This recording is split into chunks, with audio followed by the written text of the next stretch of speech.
కాంగ్రెస్ అగ్రనేత రాహుల్ గాంధీ లోక్సభ ఎన్నికల్లో 2 స్థానాల్లో ఎంపీగా పోటీ చేసి 2 చోట్ల విజయం సాధించారు. నిబంధనల ప్రకారం ఒక నేత 2 స్థానాల్లో ఎంపీగా కొనసాగకూడదు. దీంతో రాహుల్ గాంధీ వయానాడ్ స్థానాన్ని వదులుకుంటారా లేక రాయబరేలీ స్థానాన్ని వదులుకుంటారా అనేది ప్రస్తుతం చర్చనీయాంశంగా మారింది.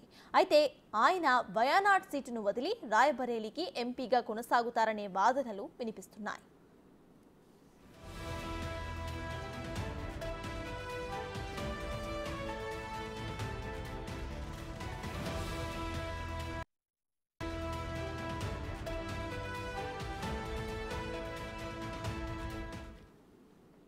రాహుల్ గాంధీ కేరళలోని వయానాడ్ లోక్సభ స్థానాన్ని వదులుకుంటారనే వాదనలు వెనుక పలు అంశాలు తెర మీదకి వస్తున్నాయి. రాబరేలీ స్థానం నుంచే కాంగ్రెస్ కు సాంప్రదాయక స్థానం అని ఒక పేరుంది. అయితే రాహుల్ గాంధీ తల్లి సోనియా గాంధీ మాజీ పార్లమెంటు స్థానం కూడా ఇదే కావటం విశేషం. గతంలో సోనియా గాంధీ రాయబరేలీ ప్రజలను ఉద్దేశిస్తూ ఉద్వేగభరితమైన విజ్ఞప్తి చేశారు. తన జీవితం అంతా కూడా రాయబరేలీ ప్రజల ప్రేమ ఆశీర్వాదాలతో నడిచిందని, ఒంటరితనాన్ని దూరం చేసిందని పేర్కొన్నారు సోనియా. తన కుమారుడిని రాయబరేలీ ప్రజలకు అప్పగిస్తున్నానని, రాహుల్ను మీవాడిగా చూసుకోవాలని ఆమె విజ్ఞప్తి చేశారు.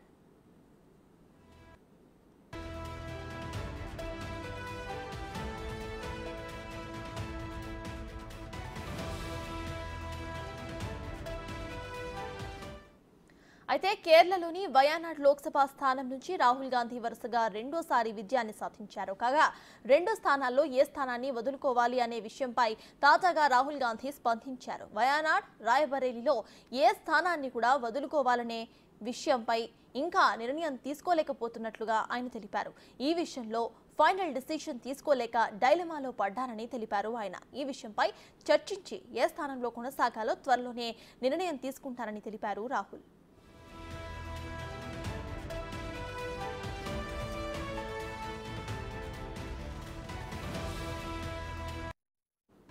ఇక పలువురు విశ్లేషకులు మాత్రం తరతరాలుగా కాంగ్రెస్ కు సాంప్రదాయక స్థానంగా రాయబరేలీ కొనసాగుతూ వస్తోందని తెలుపుతున్నారు. అయితే సాంప్రదాయక స్థానం ఎలాగో కాంగ్రెస్ కు ఉంటుంది, కానీ కొత్తగా కాంగ్రెస్ కు కలిసి వచ్చిన స్థానాన్ని వరుసగా రాహుల్ కు రెండోసారి కూడా పట్టం కట్టిన స్థానాన్ని వదులుకోవటం సరైనది కాదని వాదిస్తున్నారు. వయానాడ్ స్థానంలో రాహుల్ ఎంపీగా కొనసాగడం ద్వారా కాంగ్రెస్ ఖాతాలో మరో సాంప్రదాయక స్థానం చేకూరుతుందని వాదనలు వినిపిస్తున్నాయి. మరి రాహుల్ నిర్ణయం ఎలా ఉండబోతుందో వేచి చూడాలి.